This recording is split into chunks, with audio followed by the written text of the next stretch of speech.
Hello and welcome to another Worlds Collide Wednesday. I am one of your hosts, Schwantz27, and I am joined alongside my buddy Magre. Magre, how are you doing today? Hey Schwantz, I'm doing great. Thanks for inviting me. We're in for a great night tonight, and how are you doing? Wait, you were invited? I didn't get an invite. What's this? Anyway, so we've got a couple questions in the chat about what the heck are we even watching here. So this is Final Fantasy VI Worlds Collide. It is an open world randomizer for Final Fantasy VI, which, as a few people have commented, this is a really long game. How do you speedrun a game this long? Well, for Final Fantasy VI Worlds Collide, what we do is we reduce the game to where we strip out a lot of the dialogue and a lot of the other scenes that are in the game and make it more of a racing extravaganza, if you will, instead of a just a general speed run of the game. So what you'll see is on the tracker there, we have to unlock Final Kefka in order to beat the game, right? So similar to the vanilla game, that's the goal of the randomizer, unlock and kill Final Kefka. So in order to do that, we need to recruit 6 characters and find 9 espers. So we don't have to go all the way through the game as if this was a vanilla speedrun. You just have to find those requirements. We do start off with 3 characters, and the things that are randomized in the Worlds Collide randomizer are the items in shops and chests, the locations that you get either espers or characters, the commands that are on those characters, the spells that the espers teach, the bosses are shuffled amongst themselves, and it turns out to be a real rip-roaring time. It's almost like a treasure hunt, Magre. Yeah, and I love this randomizer, and I think one of the things that I love about it most is that it takes one of our favorite games from 1993 and it makes it evergreen, which I'm sure people love about a lot of randomizers. But the ability to play through this amazing game in 90 minutes to 2 hours and to do it repeatable with different challenges and different techniques every time, it just makes for a wonderful experience. Yeah, so one of the things that sort of makes it like a treasure hunt is this concept of character gating, where the different events in the game are based on, or the ones that will reward either the characters or espers, are based on the characters that you currently have in your party. So we'll see which characters we start off with. We do start off with 3. But for instance, if one of our starting characters is Locke, Locke opens up 3 different world events. He opens up the tunnel armor check in the world of balance, where you have the vanilla Celeste cutscene of using runic. He also opens up the Phoenix Cave, where you recruit him in the world of ruin, and he also opens up the Narsh weapon shop, where you have the choice between Ragnarok the Esper or Ragnarok the sword. In this game, you'll get 2 other different choices. You'll get some random Esper item and some other random Esper item. Yeah, and those elements bring a little bit of the story of Final Fantasy VI into the flavor of the randomizer. Your character gating incorporates those characters' story elements, and you complete those story elements to get a reward. Your reward can be what we call progression in the form of a new character or a piece of magicite, which is, of course, an Esper, or it can be a high-tier item. And those high-tier items are some of the best items in the game, but they don't help you directly progress to unlocking Kefka's Tower and the final battle. Yeah, but every piece of good gear helps, right? So that is essentially what the randomizer is all about. And one of the interesting things about the randomizer is, unlike other games where it's a key item hunt, in this you just have to get to your requirements: 6 characters, 9 espers. So that means that we might see many different ways through the randomizer in this particular seed, right? So we could have 2 runners take 2 completely different paths and still unlock and defeat Kefka at the same time. So that's one of the things I really love about Worlds Collide, is there's most of the time there are some linear seeds, but most of the time there's not one way to crack an egg here. Yeah, and what we're going to see tonight is a little bit of our standard racing seed. It's the current flag set for what we call Ultros League, which is our our standard race. It's nothing too wacky, nothing too crazy. Just a nice, steady, and average intro into Worlds Collide. So, yeah, we're in for a good one here. We've got representatives from all different divisions of the Ultros League. We've got one from our Mega Elixir tier, which is the top, a couple from the Elixir tier, and then another player, Buffalax, who's been a member of the community for a while, but took a short break and is getting back into it now. Yeah, and even though we do have different runners with different skill sets in this particular race, it's really any given race day is sort of my mantra, right? Anybody at any time could sort of crack the nut of the seed, if you will. And we'll see how our runners decide to get on and what they decide to do. One of our runners had a OBS crash, so that's why you see a nice little controller on the screen. So we're just waiting for him to load back up the game and make sure that the cropping is okay, so that this way we can get you the awesome action here. And the other thing I wanted to mention is, even though bosses are sort of randomized, or they're shuffled, they're not actually randomized, so you can't fight the same boss twice. How Worlds Collide does it is your enemy levels are based on the amount of characters and espers and dragons you have defeated, and you multiply that number times 2, and that in turn will be what the levels are for the different enemies, right? So it's not a location-based scaling that some other RPG randomizers have. It's based on how far you are into the seed. That's a great point, Schwantz. And it's going to be up to all of our racers to track that either in their heads or using an off-screen tracker, so that they can do that math in their head and figure out what level their enemies are going to be. Now, there is some slight variance in there, so there's no way to directly manipulate level spells that are in Final Fantasy VI, but it's a big challenge for our racers to figure out whether they want to push scaling and increase that a lot and fight harder enemies, maybe for the benefit of some quick progression, or take some slower progression fights and keep that scaling level low and maybe take advantage of some faster fights at the cost of slower scaling progression. So you really got to watch this one till the end. You never know who's going to shake out to be the fastest, because just because someone's ahead in the beginning does not mean that they're actually going to be towards the final boss any faster than their competitors.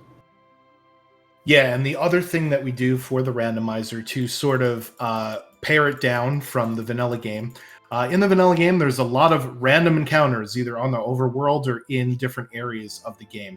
All of our runners have access to 3 Moogle charms. This allows them to have a Moogle charm on each of their party in Kefka's Tower. And a Moogle charm is a relic that basically make it so you can't get those random encounters. Now, our runners can decide to keep it on for the entire game, or they could take it off and fight some of those random encounters in order to get levels and to get ahead of that scaling that we talked about earlier, where it's characters, espers, and dragons times 2. So we'll see which one of those strategies come into play, if some runners do or some runners don't.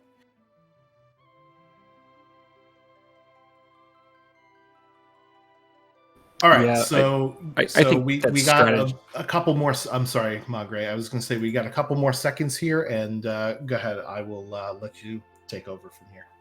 Oh yeah. Sorry about that. I was just going to mention that that's one of the most interesting parts about Worlds Collide, is watching the different strategies of the different players, and whether they stick to that strategy throughout the whole seed or adapt on the fly. You mentioned earlier that there's more than one ways to skin this cat, but watching that progress in real time, and sometimes ending up with nearly identical, if not identical, final times is amazing. Yeah, so we did have a nearly identical race between the two of us, so that's sort of an inside joke there, where I had to go back and actually count the frames, and Magre did beat me in this one race by 3 frames, even though we had completely different sort of routes through the seed, different characters at the ending party. So it's a lot of fun watching these races, because there are multiple ways most of the time to do it. So we'll see what our runners decide to do here. And let's introduce our runners actually first. Jex Farrak in the upper left-hand corner, black with the purple trim. We got Double Down with the light blue on white trim. Buffalax in the lower right-hand corner. As we mentioned, somebody who took some time off but is back to join us with some races is orange and white. And Ensign Wesley, who had some issues before, and I still screwed up his timer crop, so I'm going to have to go back and do that 1 second, is the standard blue on white here.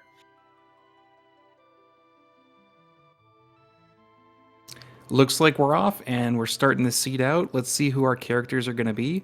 Looks like we've got Cyan, Realm, and Gogo. All right, this is a diverse bunch. Cyan known for high vigor, Realm known for high magic, and Gogo known for copying whatever anybody else does. We see the Blitz command on, I think that was Realm, but I'm not sure. I just saw them loading it onto Gogo. So Blitz is going to scale off magic power, and if that is on a Realm, she's going to be very strong from the start, having access to things like Aura Bolt and then later Fire Dance. Yeah, so that's really nice. And to also get Gogo means that you could either mimic whatever Realm does with the Aura Bolt, or you can go ahead and perhaps get 2 Bum Rush users in your party. So that would be really nice. And I still screwed up this timer. I'm sorry. Give me 1 second here while I try and figure that out. Yeah, no problem. So what we've got here is Jex, Double Down, and Ensign Wesley are all going through their looting phase. They're going to try to pick up some gear from those chests that have all been randomized, and then go for some shopping, find some good loot, maybe some good armor, and try to get stronger through just what's available to them at the start.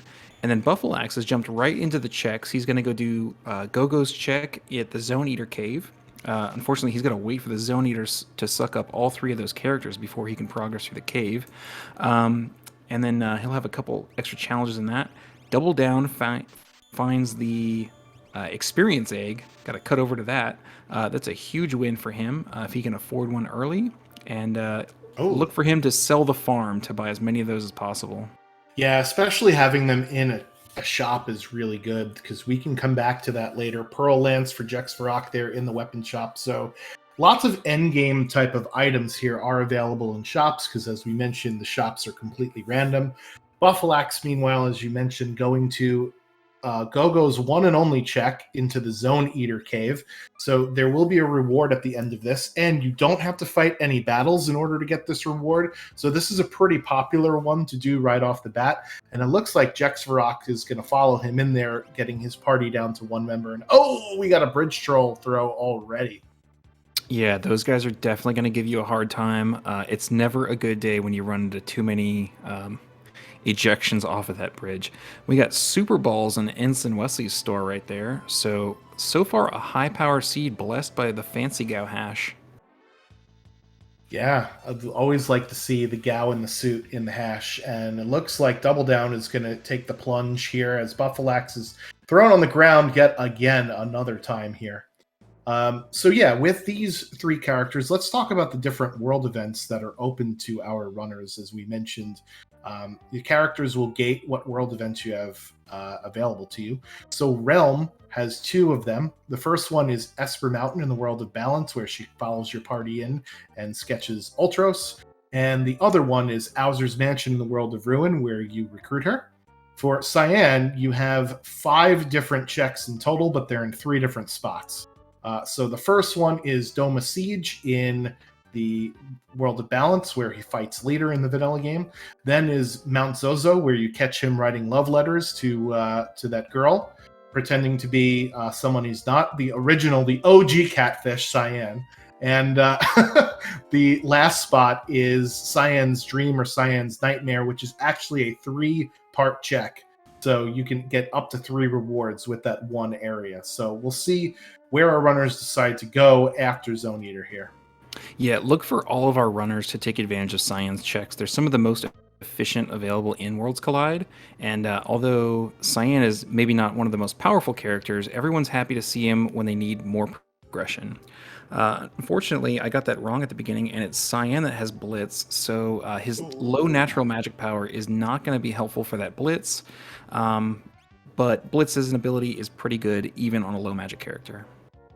Yeah, so we see Ensign Wesley continuing with the shopping. Did find some Atma weapons for sale in World of Balance South Figaro. And speaking of fancy Gao, there's regular Gao with sketch and control. Yick. Ouch. That is one of the worst Gaos I've ever seen. And Gao is my favorite character in the randomizer. But yeah, that is not a good awful combination of skills.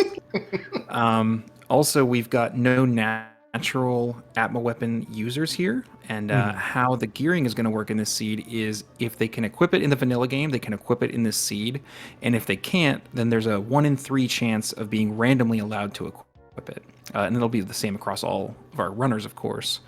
But they're going to have to individually check to see if that high tier sword can be equipped on any of the characters that they have recruited. So Realm does also have natural magic. So Terra and Celeste's natural magic can also be randomized onto different characters. So here you see Realm is going to have it in this seed. And the spells that she will learn at the different levels are also randomized. They're not the same as they are in the vanilla game. Meanwhile, Ensign Wesley, I believe, took off the Mogul Charm, so we might see some grind encounters here in the basement of South Figaro, unless I'm lying. Yes, I'm lying. So, my bad. That isn't actually going to happen here. All right, so with the introduction of Gao to the party, he opens up 2 checks for us. The first one is recruiting him on the Veldt, and if you remember Final Fantasy VI Vanilla, you know that you need dried meat to recruit Gao. So our runners are going to be looking for dried meat in any store that they can in order to complete that check. And then the second check he unlocks is the Serpent Trench, where you throw on that old school diving helmet and you take a plunge and fight some random mobs through the water. Yeah, so Buffalax wasn't sure if he wanted to pick up Gao here or not. I'd imagine after all of that work to get through the Zone Eater Cave that you want to keep the reward at the end, right?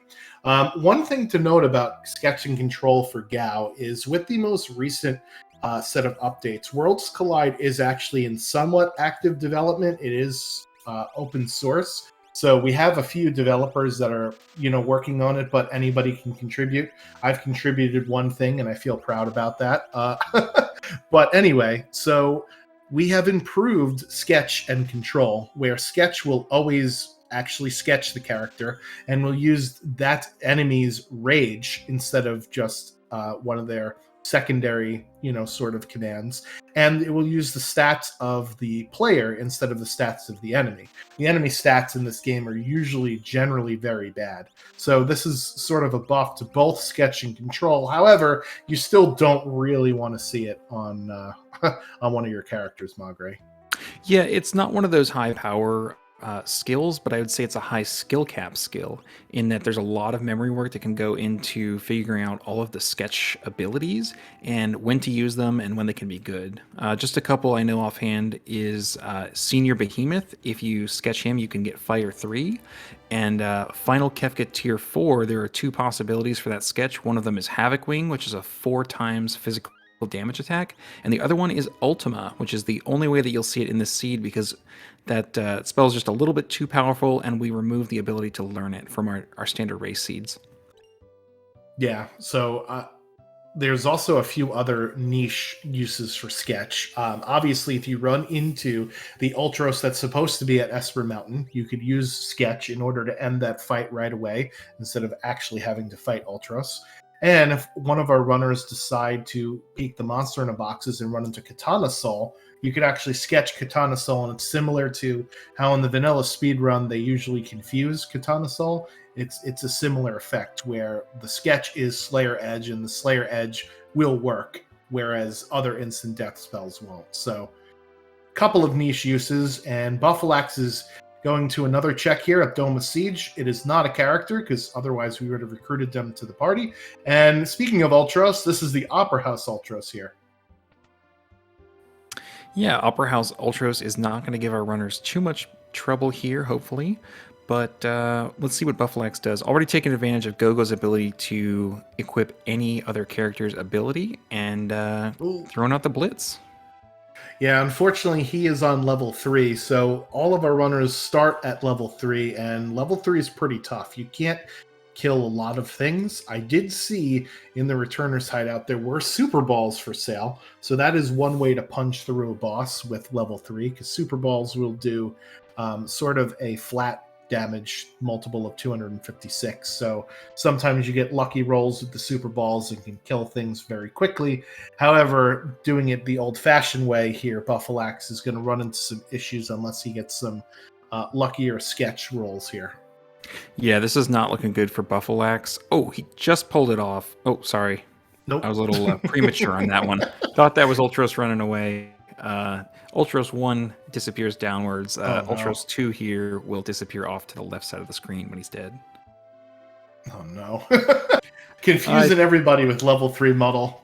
You hate to see that happen. So Ultros 2 is actually one of the more difficult Ultros fights, because if you do not defeat Ultros 2 in a hurry, he does, what we saw there. He dips underwater and he comes back up. And that's actually another pool of HP. So there's like 3 or 4 different pools of HP that Ultros 2 can have. So what you need to do is kill it quickly. And here you see Buffalax is going right back in, but this time he walked up to a soldier and said, "Fight me, bro." And this is a much better idea, because now he can take some of these grind fights and get some experience before going into Ultros, and won't fall over and die so easily. So I really like this play here. Yeah, I like this here. It's gonna give Realm the ability to learn that Cyan, and Gogo the ability to learn the Aura Bolt, and that'll be a more powerful spell for him to use on the Ultros once he takes it. But in general, grind fights are a great way to power up when you're behind scaling, as Buffalax is, being level 3 and enemies being approximately level 8. Oh, well, thankfully he's got one character that has the cure spell, and these Bloom Pyres are actually undead, and they have very high defense. So Pummel will cut through that defense and basically one-shot either one of these enemies. But you can also throw a Revivify or a Phoenix down on one of these guys and get rid of them right away as well.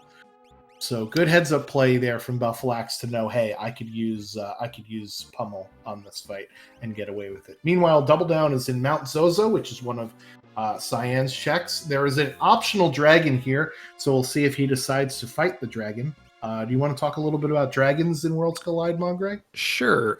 I didn't see if Double Down found and purchased the Super Balls, but that might be why he's coming here, because dragons give some of the highest XP per level. So a popular strategy is to increase the scaling and then use dragons as a catch-up method. As Schwantz mentioned earlier, those Super Balls, if Double Down has them, will do a set amount of damage, and that's pretty high amount of damage when you're a low-level character, and it tapers off and becomes not very usable around a level 12 or 15. Looks like Double Down is skipping out. He probably did not find the Super Balls, but what he did just find is Shadow, and Shadow as a 5th character is going to open up another 5 checks. He's going to open up the Gao Manor check, which is a free check. He's going to open up the Cave on the Veldt, which you will fight a boss, but the reward is peakable before you take the encounter. And then the Floating Continent, which is a combo of 3 checks. It's probably the longest check in the game, but 2 of the 3 checks are guaranteed to give you progression. So there's some upsides to it. Yeah, it's also pretty good for getting your levels up as well. I think Gao's staying in the party. I don't know what Shadow had as his randomized command, but it obviously wasn't good enough for Double Down. So yeah, it was runic, so not an offensive ability. Yeah, interesting set so far. Yeah, got a feel for these runners with these pretty awful. I mean, Blitz is okay, not on Cyan. Cyan notoriously one of the worst magic users in the game, and he is going to take the dragon after getting the progression. So this is one thing that you could also do is go get the reward. You'll increase the scaling, but that also means you increase how much XP and MP you not MP rather how much XP you gain from this fight. Yeah, and really taking advantage of the go-go mechanic here, he's able to throw a mimicked Super Ball and get it for free. So he still has 1 in the bag, even though he got to throw 2 at the Ice Dragon. Yeah, unfortunately, Buffalax did not have enough levels to punch through there on Ultros number 2. So that's Ultros 2, Buffalax 0. We'll see if some of our other runners can help even up that score against Ultros there. But that is not really a difficult boss fight. However, it is when you're on level 3, because as I mentioned, you have to kill it quick. And if you have no methods of killing it quick, then it becomes a pretty difficult and annoying boss. Yeah, more of a DPS race than a big challenge, but he will wear you down with the extra pools of HP. Yeah, so interesting thing to note, since Double Down did fight a dragon and recruit a character, he actually increased his enemy levels by 5 there with the one check. So that's one of the things to be careful of with some of these other checks that also have dragons in it. Yeah, the dragons will give you a lot of XP, but you have to be careful about how far you're increasing the scaling of your enemies. And it looks like he's selling the farm for another one of those experience eggs there. Yeah, smart play. In Final Fantasy VI, levels are king. They trump all in terms of damage and character abilities. So if you can double up your XP, or double down in this case, I think you're going to be set for the run.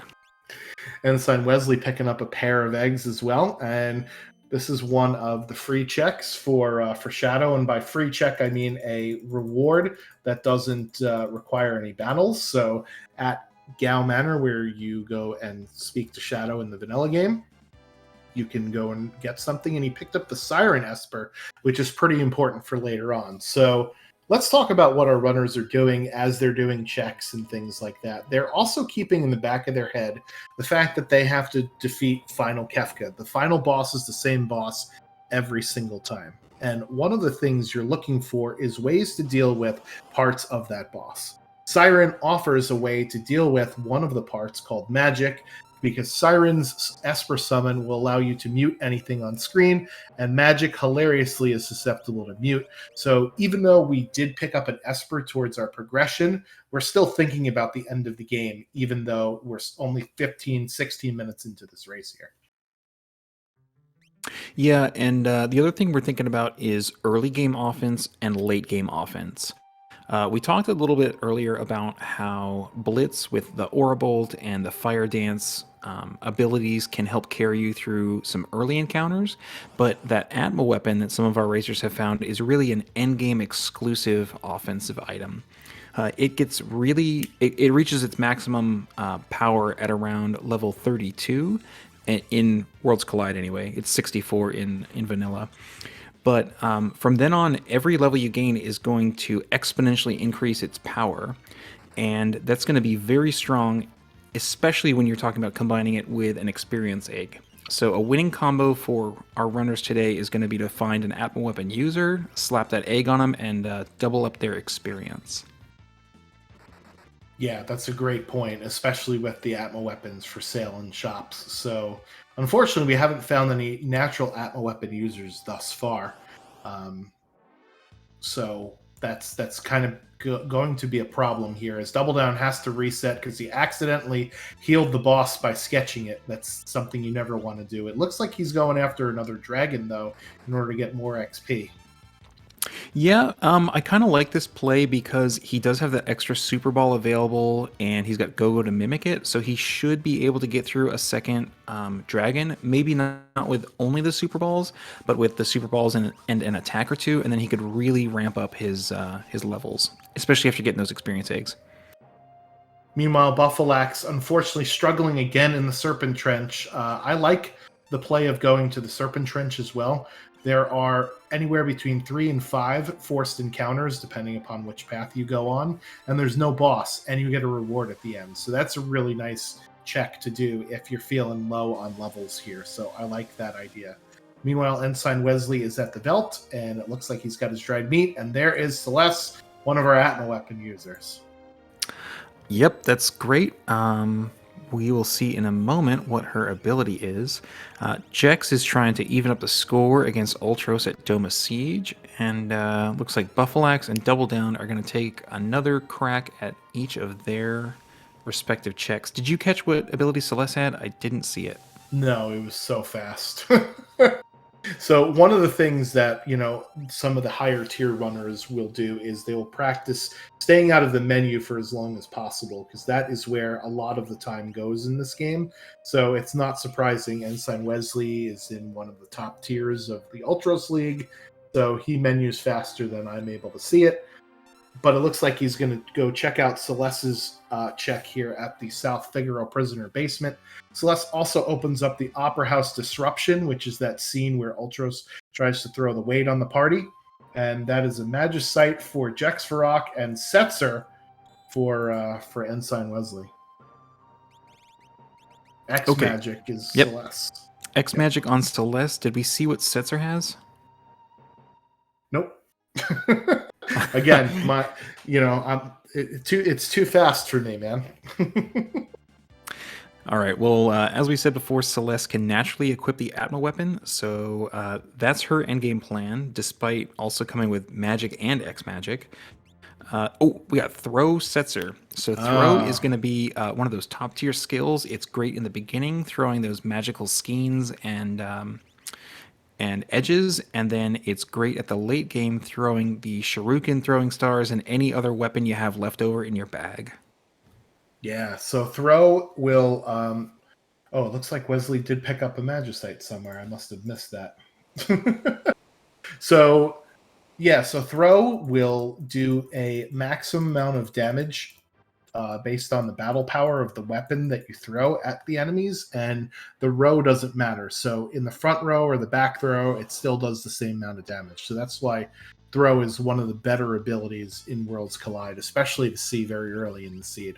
Double Down, however, is going up to the floating continent, which is an option on the airship that we give, in addition to going between the World of Balance and World of Ruin. And obviously that's locked behind Shadow's check, so we already see sort of the divergence here, where Ensign Wesley has Celeste, Double Down has Shadow, and our other runners do not yet. So they're going through Gao's stuff. So Ouch, it's really interesting. That was a wipe on Ensign Wesley's screen after the Proto Armor hit him with an AoE attack. He's ramped up the scaling, and his party just wasn't able to deal with that hit. So that's the risk you take when you get too much free progression, which he just took in the form of the Gao Velt check and then the free South Figaro prisoner check. Yeah, big heads up play here from Buffalax on his screen, knowing that those enemies on top are undead. I don't know if the Woolies are too, but I know that the Carcasses, by their name, are undead. So you could just throw a Revivify at it and it will kill it right away. So nice heads up play here. Jexarock's running into some nasty fights here in the Serpent Trench. This one of these enemies here will turn your characters into zombies, and that's never fun. Yeah, it looks like Gogo got hit with the zombie effect there, and they can even do it as a death counter. That's really dangerous, because if your last character is zombied at the end of a battle, that is considered a wipe, and you have to reset. Yeah, zombie is the same as wound or KO or whatever, whatever terminology they decided with this game to use it and to call it. Ensign Wesley, as we mentioned earlier, taking off the Moogle Charm here to grind in the South Figaro basement. He's got a lot of progression, though, so these fights will take a while. However, they'll be pretty rewarding once they're complete. Yeah, that's right. We talked about enemy level scaling, but the XP rewards that they give also scale. So you are appropriately rewarded for taking down the higher level enemies, and look for Wesley to quickly catch up in those character levels if he takes this fight down. Yeah, especially with the plethora of experience eggs. I think he bought at least 2 of them. I didn't see if he had more than that, and I know that Double Down has a couple of them as well. I don't know if any of our other runners also picked them up, so we'll have to see what their levels look like, towards the end of their particular checks, as Jex Varrock is heading still down the Serpent Trench, and this is another awful fixed encounter here. More confused in this seed. That seems to be a theme. And they're all picking on Gao. I don't know which way this fire dance is going to target yet. It's going to target the party.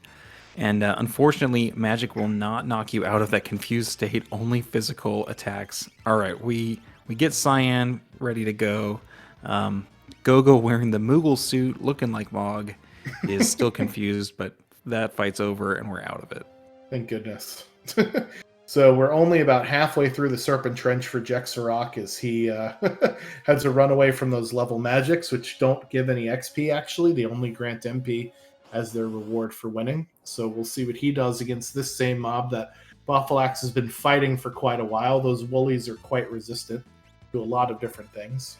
And Double Down, meanwhile, I think he's almost up to the first boss here in the Floating Continent. He's got one more forced encounter. You get 3 total. And then you have to fight 2 bosses before you get your first reward. Thankfully, there is a story heal after the first boss. Otherwise, that would be pretty brutal. Yeah, Floating Continent is kind of a divisive check in the community of racers. You either love it or you hate it. It's very long. It gives a ton of XP, but it can be very lucrative with those 3 rewards and 2 of them guaranteed. 2 of them guaranteed to be progression, that is. And some people just say it takes too long and they don't want to do it. Yeah, I'm particularly not a fan of the Floating Continent. However, doing it this early on in the seed, and especially Double Down strategy was, go get the Super Balls, go get some levels, and use the experience eggs. I really lean into that strategy with, if you're going to the Floating Continent, you're going to get a lot of levels here. So I don't mind it earlier on in the seed. Later is when I sort of hate it because it just feels like it takes that much longer, right? Yeah, and as we're seeing in all 4 of our racers' cases, the fights are taking longer than they would like, and probably longer than average. That's mainly due to the kind of non-offensive nature of most of the skill sets. Go-Go and Cyan have access to Blitz, but those Blitzes are powered by magic, and both of them have naturally low magic power. That Ice 3 spell that Double Down has is going to be more useful on other bosses, but not this hopefully he fights something that doesn't absorb ice after this and can take advantage of it. Yeah, Senor Behemoth, Sriracha Behemoth, Scrontium Behemoth, Sir Behemoth, whatever you think SR stands for. I know that the chat will go wild with their guesses and their oh, there's a suplex of Nice. The Behemoth. All right, we get swag points there from Double Down. You could actually turn this form of Senor Behemoth into an imp too, which is really fun. But yeah, if you can't throw ice at it, you might as well suplex it, right? Yeah, great heads up ability or knowledge from Double Down. Not quite level 15, so he doesn't have access to the Fire Dance, which of course is one of Super Behemoth's weaknesses. Yeah, I think he's just doing suplex just to do it because didn't his characters get confused and do Fire Dance? Yeah, there it is. Oh, he does know Fire Dance. Okay. Yeah, so Jexarok, meanwhile, done with the Serpent Trench, out as is Buffalax, and Bolt 3 was on that Esper that they got at the end of the Serpent Trench. So nice to see a tier 3 spell, and that'll get some of your magic users off and running, like, say Realm and Gao, because Gao really can't do anything else meaningful this seed except for magic. Yeah, Double Down pulling out the sketch strats, and if he tries it again on this phase of the fight, he will get that Fire 3 spell, and that is the boss's weakness, so it's kind of nice that it's available. Yeah, so interesting play here from Double Down. Knows that this part of the boss, the second half, is susceptible to instant death. He doesn't have instant death, but what he does have is he has spells to cut the boss's health in half. So really good heads-up play here to actually use that on this part of the boss here. So that's really cool to see. What we did in Worlds Collide is normally the undead bosses, like that part of Senor Behemoth, the Phantom Train, those sort of bosses, you unfortunately can just throw a Revivify at it and kill it in the vanilla game. We thought that was a little too easy. So we have a flag that says, hey, remove the undead property from some of the bosses, so you have to kill them the normal way. So that's why Double Down went at it that way versus just throwing a Phoenix down at it. Yeah, it's some of those little quirks of Worlds Collide that all of our racers have to learn, but it makes for a more competitive environment, and I think overall the reception is pretty good for a lot of those changes. Oh boy, is this what I think it is? No, this is number 24, thankfully. Yeah, always scary when you see that sprite, right? Yep. I had that exact same reaction in one of my seeds last night. But number 24 also can be imped. Funny enough, back-to-back bosses susceptible to that, and the sprite that they produce is just great. It's I won't hilarious. spoil it. You just go do it yourself and find out and enjoy. It should be a server emote for real. So the second boss there in the floating continent is Vargas. So instead of doing the pummel at Vargas to end that fight right away, Double Down decided to actually fight it all the way through. Vargas is a pretty large health pool because in the vanilla game, right, you're not supposed to defeat him normally. You're supposed to use the blitz. But if you do use the blitz pummel, he won't give you any XP. So that's why Double Down, being a little greedy, wanting some levels, getting that XP there. And it looks like it's a ghost jumping from car to car for Jexvarok, so this will be an Esper guaranteed at this spot of Cyan's Dream here. Yeah, I like that play from Double Down. He probably came here thinking he could get a lot of experience with those experience eggs, so he's sticking to the plan and just trusting the process. Jex, on the other hand, has to complete a couple puzzles, chase a couple of dream sequences, and then he's going to fight a boss where Rexol would normally be, and then get a double reward, one from the boss, and then one sitting on the throne after he wakes up from the nightmare. Yeah, so one of the better checks, or I think I should say more favorable for the community in the game, is Cyan's Dream, because it's only 2 bosses and you get 3 rewards out of it. So Buffalax, meanwhile, heading to Esper Mountain, and that is a merchant sprite emerging from the cave. So this will not be a character. This will be either an Esper or an item as the reward here, and we'll see what the boss is going to be.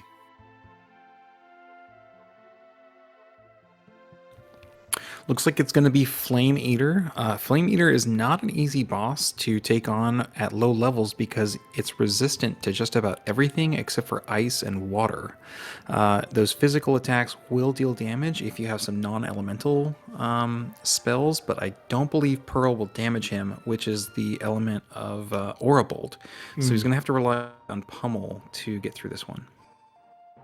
Yeah, we do have some. I know that's, some of our other runners have found ice spells, and I believe Buffalax also got the Esper with ice on it, but hasn't run into any battles that will actually teach him ice yet. What could be funny is if Gao gets up, he could actually probably control one of these fireballs and use Exploder on on Flame Eater. That would be a funny way to take out this boss, huh?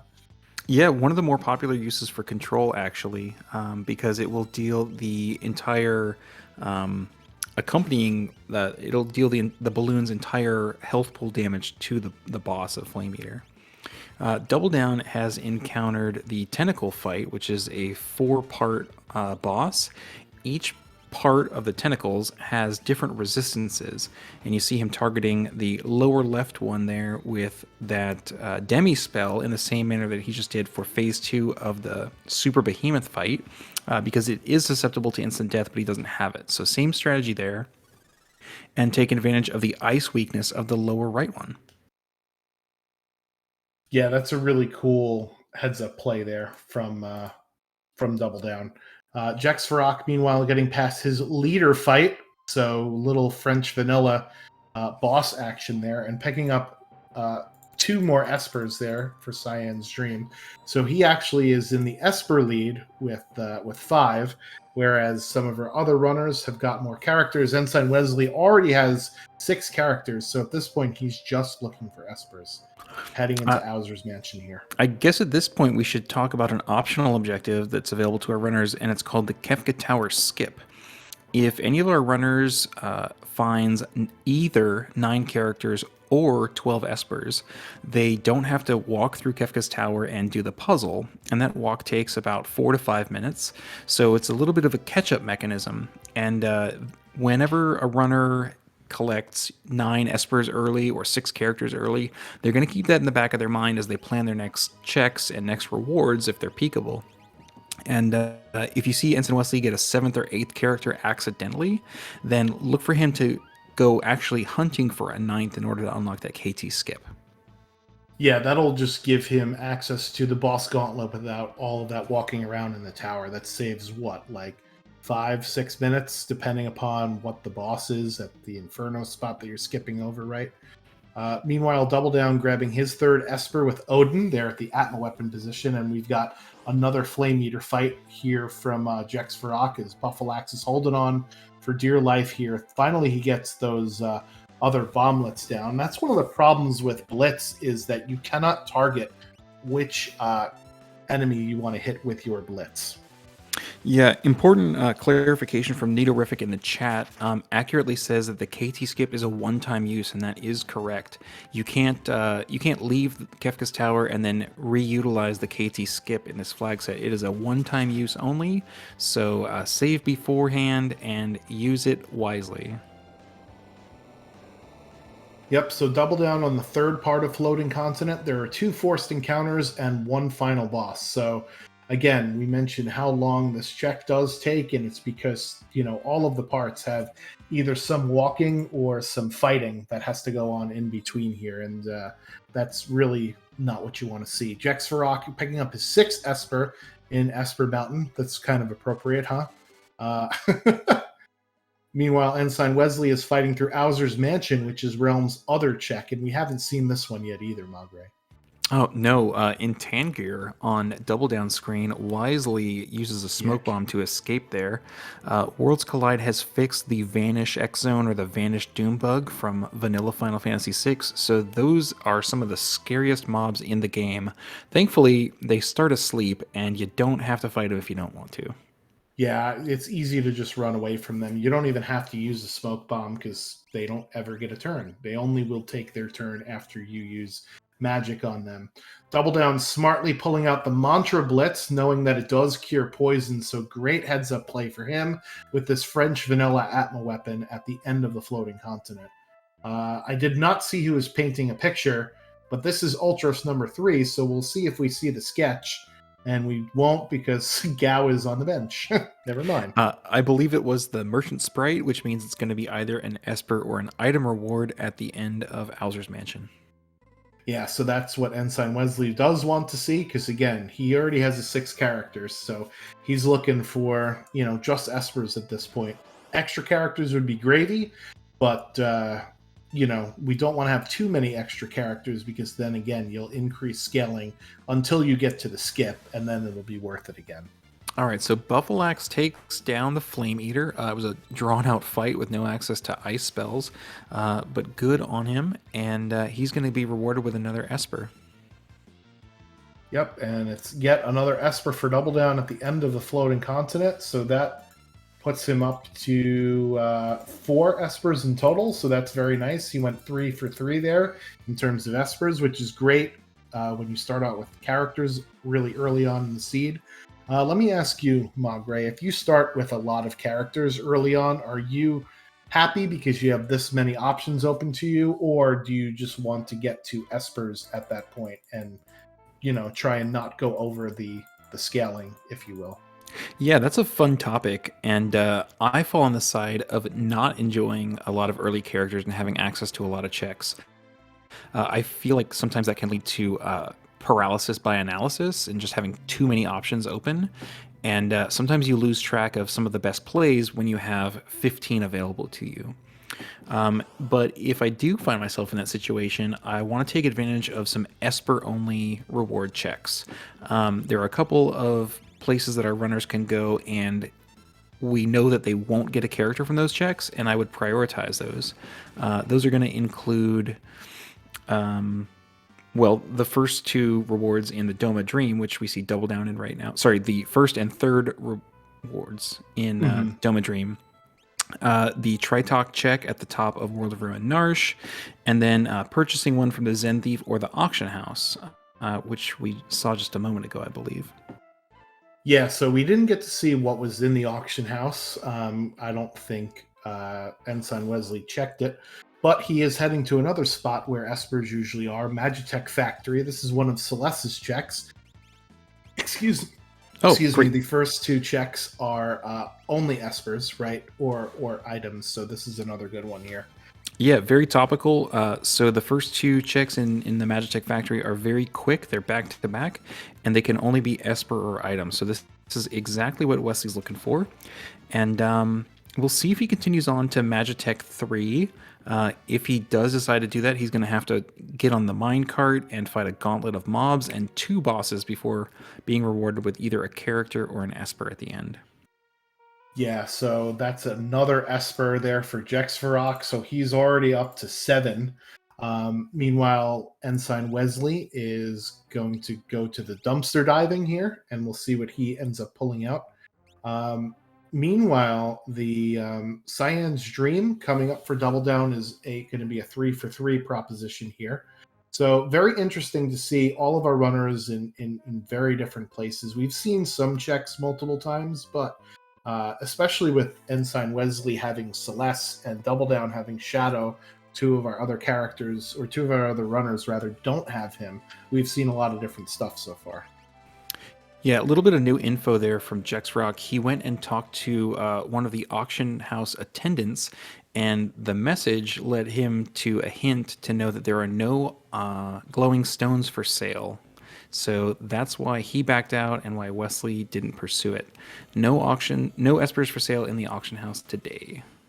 Yeah, that will delight some of our community members who are not a fan of the auction house mechanics in Worlds Collide. It's another divisive thing where you could sort of buy your way out of a seed. I tend to actually like it because it makes you think about what you're spending your money on versus just going around and shopping in different areas of the game, right? But I also see how it could be very annoying and time consuming, especially when you get, imp robots or when you get stuff out of the auction house that you don't necessarily want. And it is a big chunk of money. You need a lot of money to go buy the stuff in there. Yeah, if you do want to take advantage of that, it's about 80,000 you need to have in your purse to be ready to buy everything, and those cutscenes are not short. But none of that on screen today. No imp robots for sale. Thank goodness. Just, yeah. Did you see what Wesley got from Magitech 1? It was a gem box, so basically 30 grand. Ooh, and Jexvarok, 3 out of 4 frozen. That's not what you want to see. So the only way to get out of that Spicy is chicken. to throw fire at your own team. And yick, this is another awful fight here for Ensign Wesley. Yeah, Poltergeist, our lovable spicy chicken, is one of the 3 endgame statues, so he's going to be one of the strongest bosses in the game. Is a fire elemental and will absorb it, but not weak to ice, only weak to poison. And very resistant to physicals also. So a tough boss all around.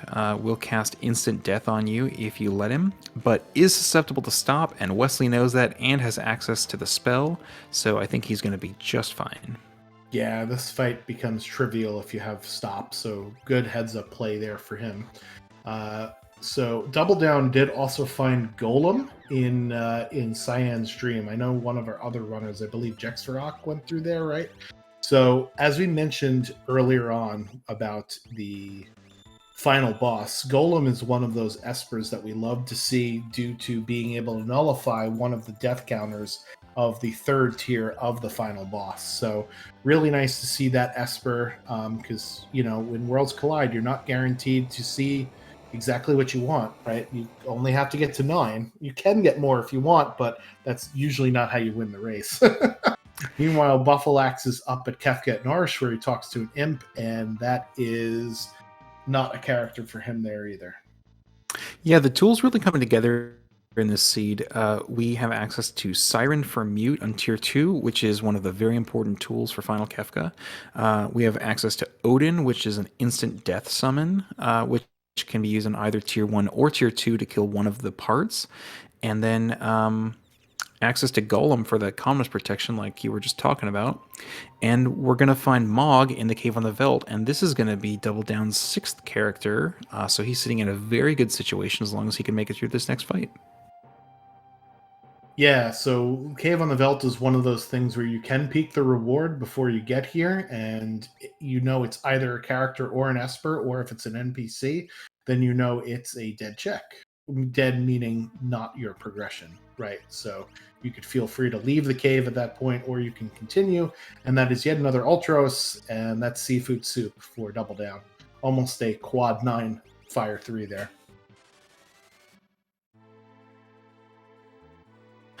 Oh, this is interesting. Mog comes with the Magitech ability, and in version 1.22 of Worlds Collide, which is our current release version, Magitech will give you the Vix and Wedge starting abilities of Fire, Ice, and Bolt Beam, along with Heal Force. And if you complete Magitech 3, that minecart ride, you will get upgraded to Terra's set of Magitech abilities, and it will unlock the Confuser, the Bioblast, Xfer, and the all-important Tech Missile. And Tech Missile is really what you want. It is a very fast, magic-powered, magic-piercing, non-elemental, unblockable spell. It's pretty much everything you want in damage. It is just damage chef's kiss. And if you can combo together finding Celeste, finding a Magitech character, and completing Magitech 3, you have yourself an endgame build.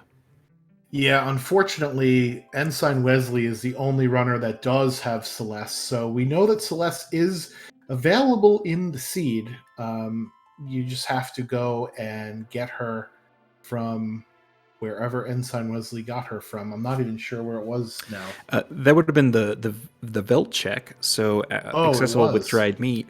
And yeah, ironically, the only one who has her already has his 6-character requirement and probably wouldn't want to recruit Mog unless it's for that skip like we talked about earlier. Mm-hmm. Question from the chat. If you have access to stealing, is that randomizer you can steal with intent? So there is an option in Worlds Collide that allows you to randomize the loot table drops. So it allows you to steal random items. However, in this particular race setting, the steals are the same as they are in vanilla. So for instance, that Inferno that Buffalax just took down there has elemental shields from each of the 3 parts of it. I think 2 ice shields and 1 flame shield. So if you have access to steal, you can use it with your vanilla game knowledge here. So it's important to also remember that the bosses, their weaknesses, their scripts, things like that are vanilla with sort of an asterisk there. We have this concept called elemental scaling, where if, say, Flame Eater normally would cast Fire 2 in the vanilla game, he could cast higher tier fire spells if he's a higher level, or if he's a lower level, he'll only be able to use like Fire 3 or Elf Fire or something like that. But for Steel, you do get the vanilla Steel from whatever it is. So our runners have to have both a randomizer knowledge for Final Fantasy VI, and they have to have vanilla game knowledge. So it's a really cool way to sort of marry the two together here. We do have other options for steal. There's a flag that says always steal on the first try.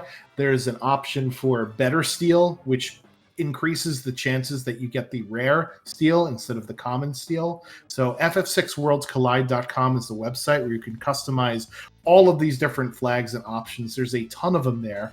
And there's also a link to the Discord, and somebody from our Discord will be able to help you out and hook you up with anything you want to know with the randomizer. So come and jump on in, and we've got a Flying Yeti on Double Down screen. That's right. Double Down up here in the Search the Skies check. This would normally be Doomgaze in the vanilla game, but here it's been randomized, and we find a Yeti very weak to fire and probably won't last too long. But this check can only reward an item or an Esper, which is why Double Down's targeting it.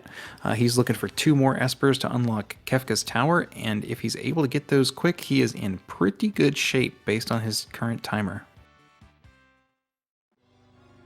Yeah, so Setzer will also unlock the Colin Janin, which is where you recruit him in both the World of Balance and the World of Ruin. And he will also... 2 different Valiant Knives from 2 different spots there. Ensign Wesley grabs it out of a pot, and Double Down grabs it as a reward. So all of the item rewards that you get from checks are what is considered high-tier items. So the community has sort of agreed upon the set of items that we would consider to be really good for our characters, and Valiant Knife is one of those that we consider high-tier.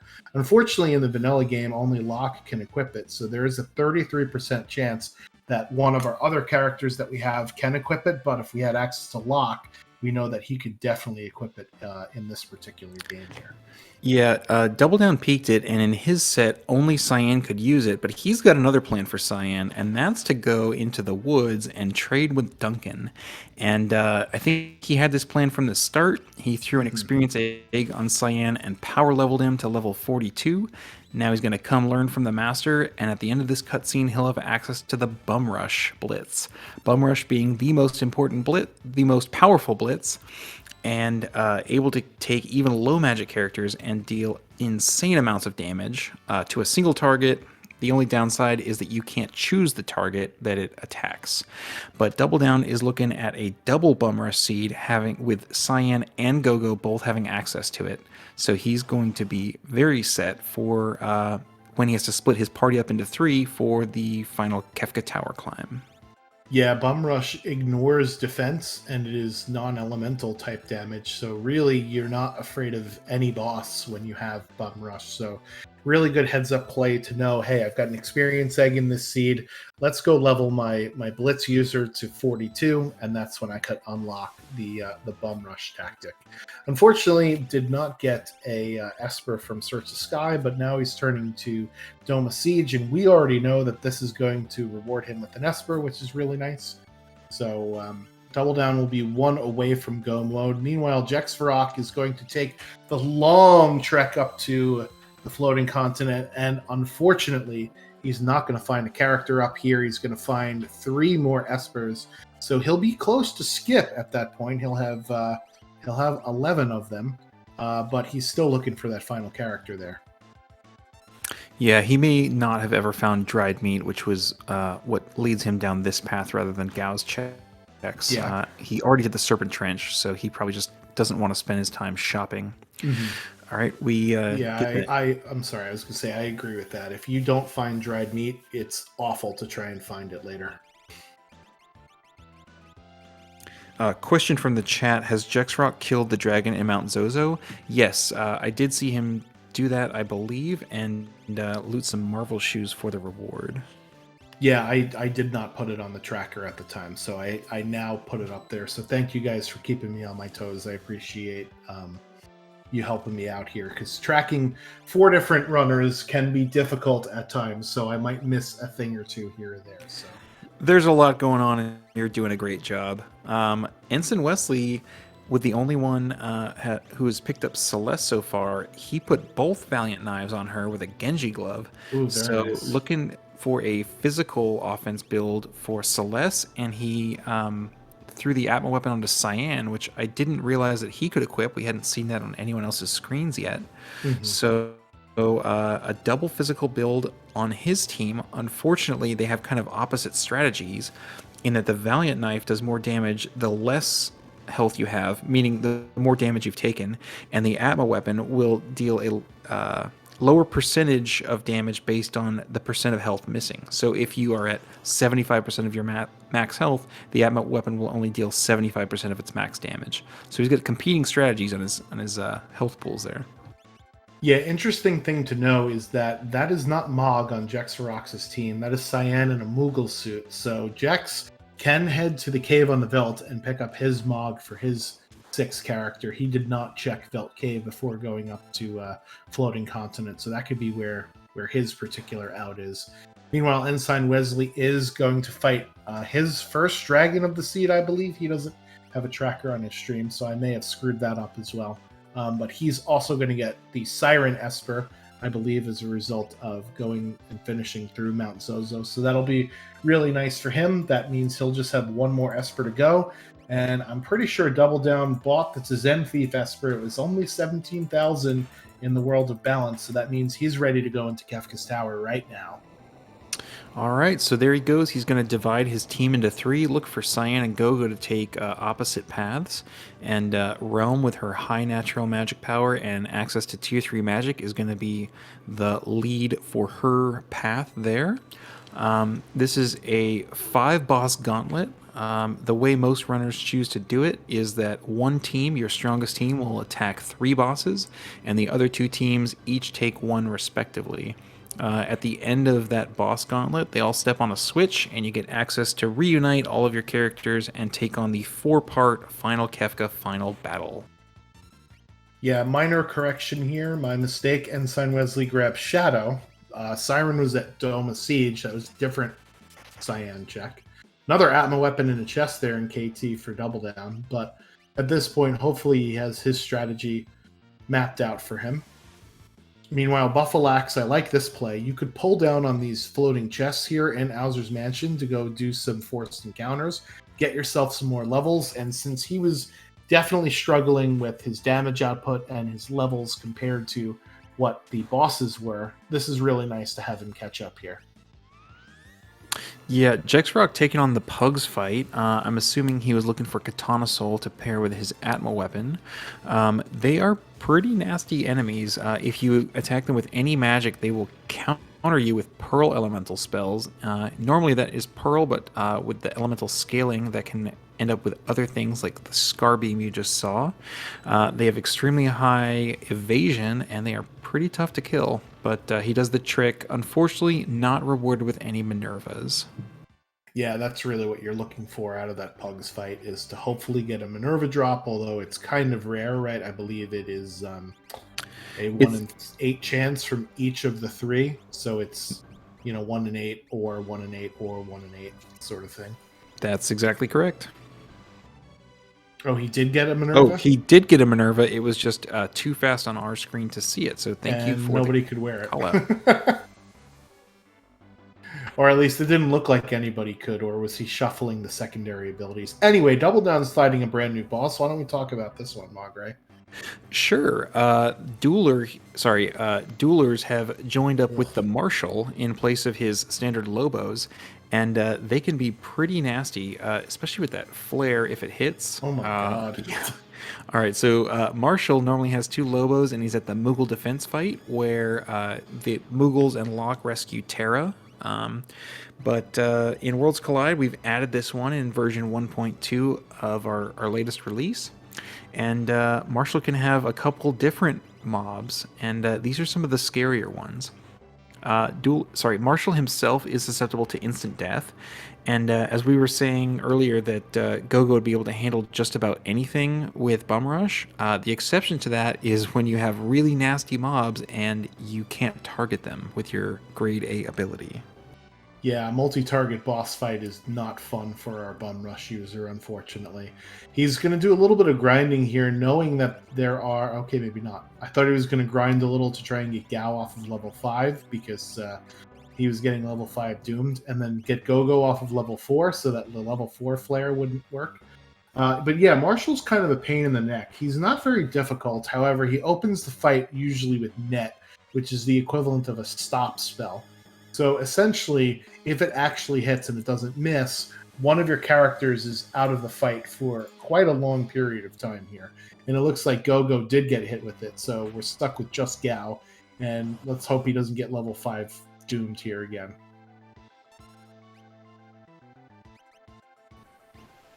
Yeah, just some nasty bosses. In this case, usually Marshall's friends are actually more dangerous than him, but that Net ability is unlucky, and certainly one of the nastier things that he can do, especially on a reduced party team like this. This is one of the worst times you can encounter him. Yeah, it looks like Ensign Wesley is heading into the tower here. I must have screwed up his Esper count. Unfortunately, he doesn't have a tracker on his stream here, so I had no way of self-verifying that I made the right call. And Double Down just taking off the Moogle Charm, getting some grind fights in order to get off of the levels that he is hitting. So that's, yeah, the Marshall fight is one of the more interesting fights. I would love it, and maybe I have to go into the code and do it myself. I was thinking about having a flag that replaces some of the easier bosses in the game, like your leaders or Ultros 1 or some of just the stupid easy bosses with very difficult enemy mobs, right? Who wants to fight a couple of ninjas? I don't. I would rather fight the Ultros 1 than those duelers there.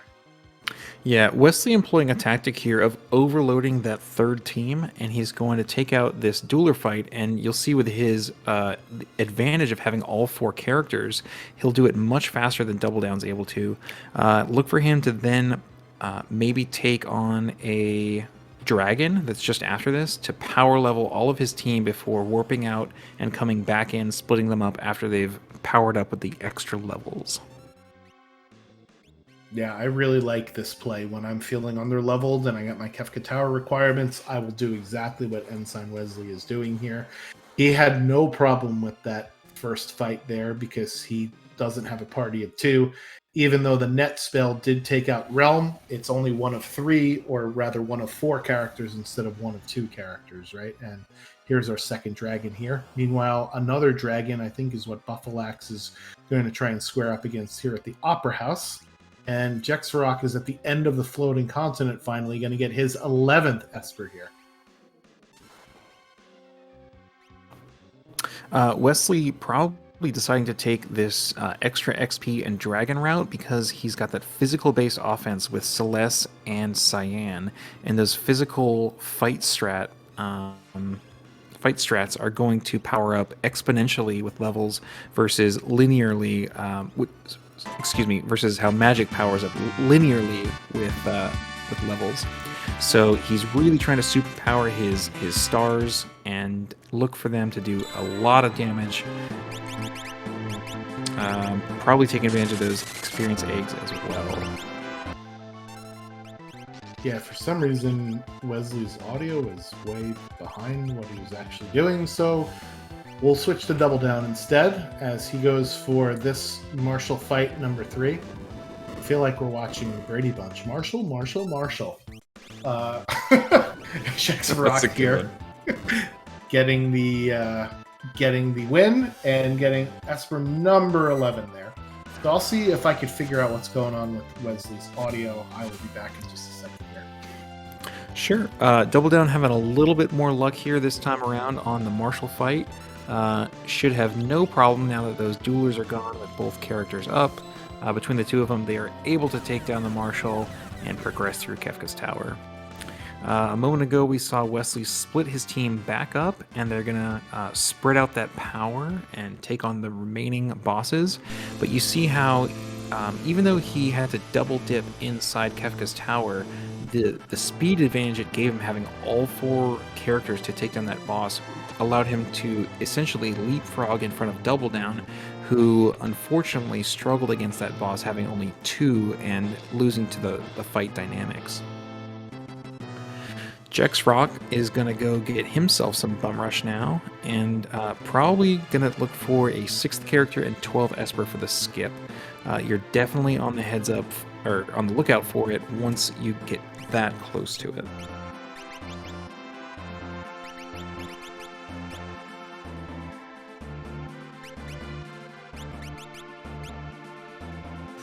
Wesley doing some final preparations before taking on his next set of bosses, and Double Down is looking like he might be the first of our racers to encounter the statue fights. So the statue fights are the 3 statue places plus the Guardian fight on the center path, and it's going to be the final test before the final battle. I guess that would make it the penultimate tests, right? Right after this 4-ton weight puzzle. Yeah, so Ensign Wesley has his team now divided similarly to how Double Down has it, where he's got 2 strong characters in one party, and then 1 strong character in a different party, and 1 strong character in the third party. Usually we like to put 2 of our strong characters up the middle path in party number 3, because they'll be fighting the most bosses, but it also could depend sometimes on what you want for levels, right? If maybe perhaps you're feeling one of your characters is under leveled, maybe you send them on the middle path, because then they will be able to get some more levels. And speaking of levels. Oh no. Oh my god. Double Down just losing out to the level 5 spells everywhere. You hate to see it happen. Doomgaze taking over there. And the worst part about the Doomgaze at the Guardian spot is you have to do all of that walking all over again. Ick, really frustrating tower so far for Double Down here. Double Down deciding not to take any more grind fights. I think what he's going to do is switch things up and send a different team up there. Is that what you're thinking? Well, oh no, it looks like he's going to get some levels from the That's dragon. Good.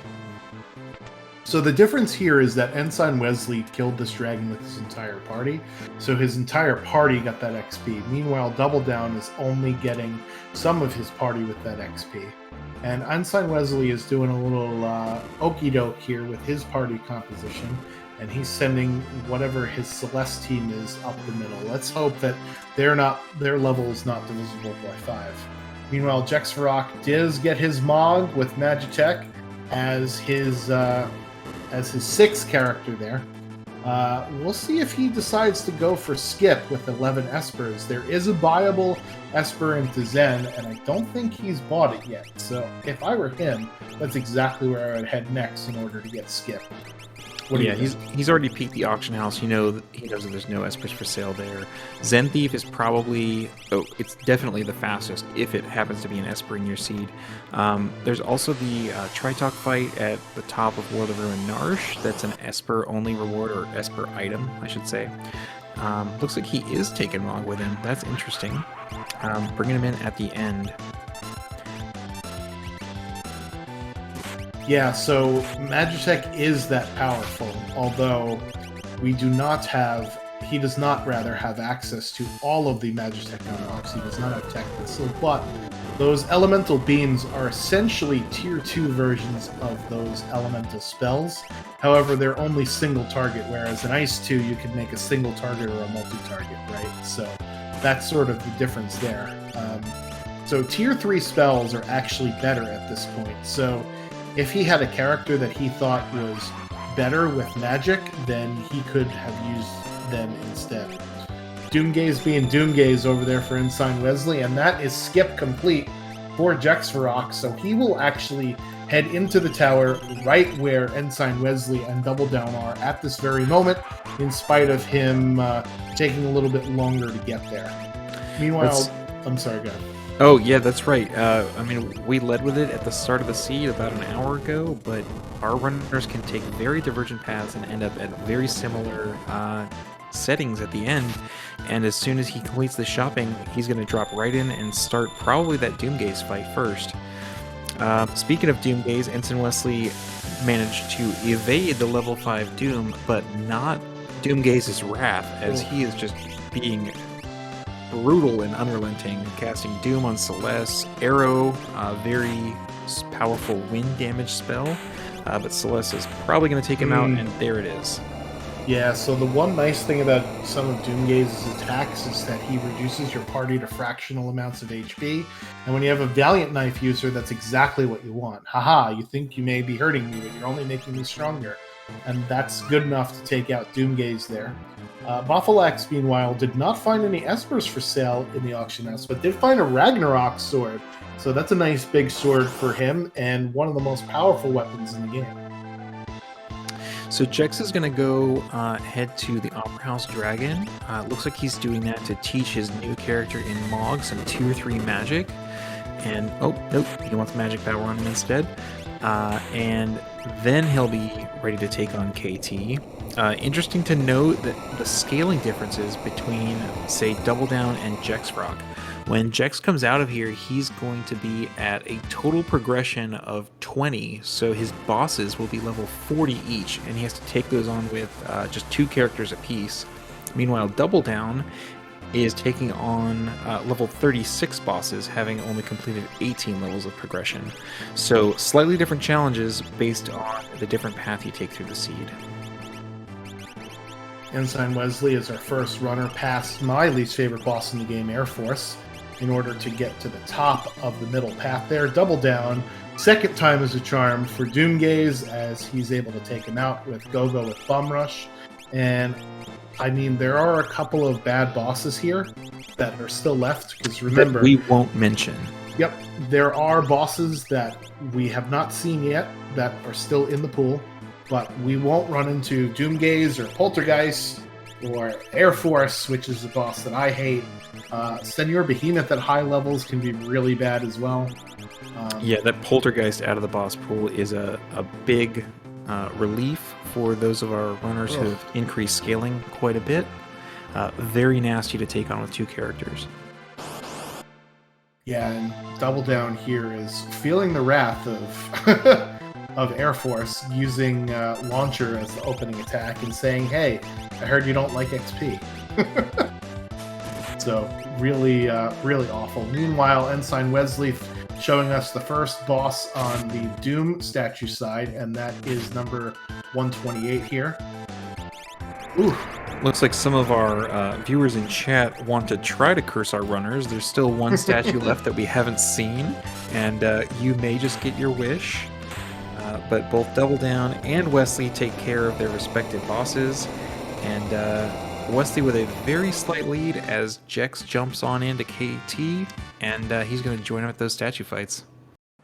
Yeah, so we'll see what those extra levels do for Jex Varrock here. As Ensign Wesley's only got one more boss to kill, Double Down has 2 more bosses to kill, so this is still anybody's race. Kefka, the final battle, takes about, anywhere from 10 to 15 minutes, depending upon how mean he decides to be. We do, as you mentioned, Magre, earlier, have a lot of tools to take care of some of the parts of the boss, so I'm not expecting it to be a very long, drawn-out affair, but hey, Rando's gonna Rando, and that's why we play the races, right? Yeah, absolutely. Anything can happen. Tier 2 in particular is full of all sorts of nasty spells. Tier 3 can get into kind of a spiral of death and has reset many, many racers. But in general, I think for our 3 racers that are in KT right now, each of them has various high-powered offenses. We've got Bum Rush for Double Down and Jex Rock, and we've got dual Valiant Knives and an Atma weapon for Ensign Wesley. So with that level of offense, I would expect the final battle to be on the lower end, given all the tools that we have. Oh, and it's Tunnel Armor, one of the easiest bosses in the game. I'm sorry, no Magi Masters for chat today. Yeah, so question from the chat about Offering and Goddess and Love Token, and now that we're not going to see Goddess, I could actually speak its name. So Goddess will counter a physical attack with a Love Token, which requires one of your characters to eat physical attacks for her. If you have somebody with an Offering, they will actually perform X fight and not fight, so it will bypass that Love Token ability or spell, if you will, and you will hit Goddess instead of the person that is supposed to protect Goddess. So that's the one little caveat there. Yeah, little competition in the chat going. They'd like to see if viewers can guess the final Kefka fight time. We have a prediction of 9:22 in the chat, and I'm thinking that might be possible for a couple of our runners in their high-powered offense. I don't know what any of our other viewers think as their prediction. Yeah, I don't mind a lower KT time. However, it's only going to be for some of these runners. Those that did Cyan's Dream, which were definitely Jex Varrock and Double Down, but not Ensign Wesley. No, Ensign Wesley did Cyan's Dream as well, I believe. Anyway, Golem was the first reward in Cyan's Dream for Calmness Protection, and there it is on Ensign Wesley's screen. So all 3 of our runners do have a form of Calmness Protection. We all have Siren. Instant Death is the only question mark. I know some of our runners have Odin, some of them don't. So if we have all the tools in the tool shed and we have these sort of levels, then we'll expect Kefka to go pretty fast. The final battle, unlike all of the other battles in the game, is not scaled. So it's the same battle every single time. So all of those bosses, tier 1, tier 2, tier 3, tier 4, they're all their vanilla levels, which are 70, 80, something like that. Ridiculous. Yeah, and we do that for a reason, a couple of reasons actually. One, it's a final challenge that you can always prepare for, but 2, it increases the skill cap of that final battle in that you have to count HP damage totals for the various pieces of the final Kefka gauntlet. Each one of them have very unique battle scripts, and they will do different things at different thresholds. For example, on the tier 3 of the fight, it's a 2-part fight, and one of the parts has exactly 9,999 health, and the other one has over 40,000. And once you do 30,000 damage to him, he'll start up a damage spam, and you got to get through that so you can punch through calmness. So that's exactly what's going through our runners' heads as they race right now, and here we go. Yeah, it's pretty close between Wesley and Double Down. Double Down's timer is a little screwy, so I can't tell you what the exact difference is, but it's only about 15 to 20 seconds. Wesley has access to X Zone, which is great because we can take care of the long arm there that is susceptible to instant death. The head is weak to fire and will death counter with Quake if it's left alive last, so we want to make sure we don't do that. And then that fist is weak to water, which I know that Setzer has throw, but I don't know if we have any water edges to throw at the short arm there, or the balled up fist. Double Down pulling out the float strats, and that's because he knows that if the head on top dies last, it will counter with Quake, but you can avoid the Quake by just floating above that earthquake. Looks like the head will not be going down last, as it is very susceptible to fire damage, and he's melting that face and punching it with the Bum Rush. Yeah, so that's the key, is Bum Rush is not targetable, so Double Down taking a precaution there in case the head doesn't get targeted.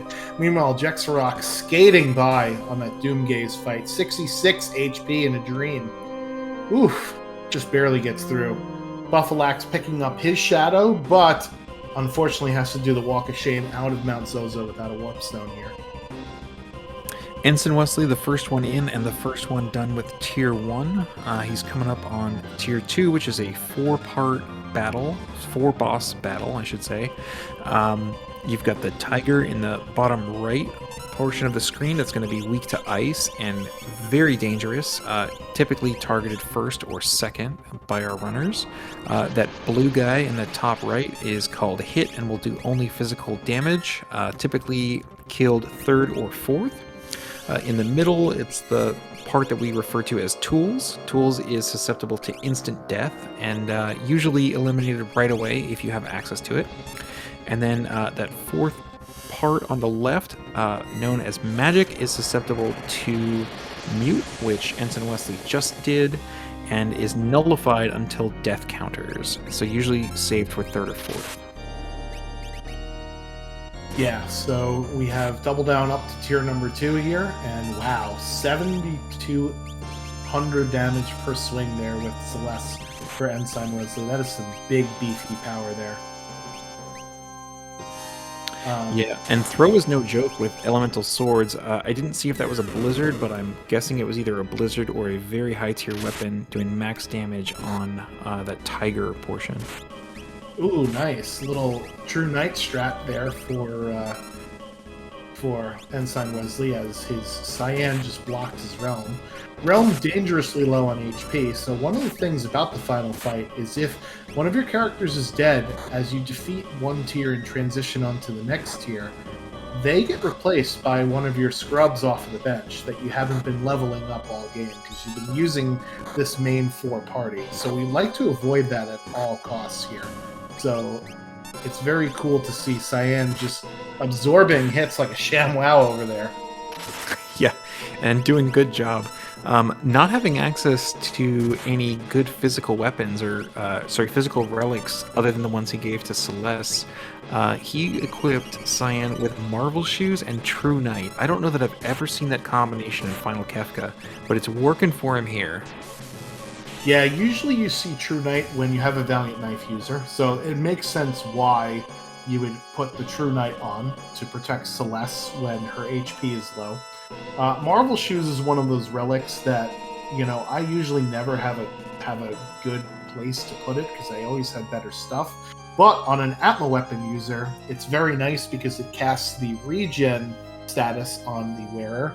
And as you mentioned earlier, you want to keep your HP as close to its maximum value as possible. So putting on the Marvel Shoes will keep giving Cyan health every once in a while.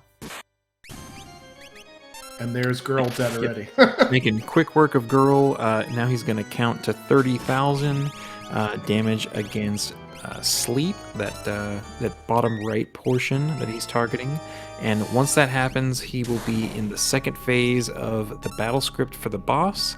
And okay, there's the Calmness protection cast in the form of Golem. So Golem will block Calmness as long as the Golem status doesn't expire from too many physical hits before he gets there.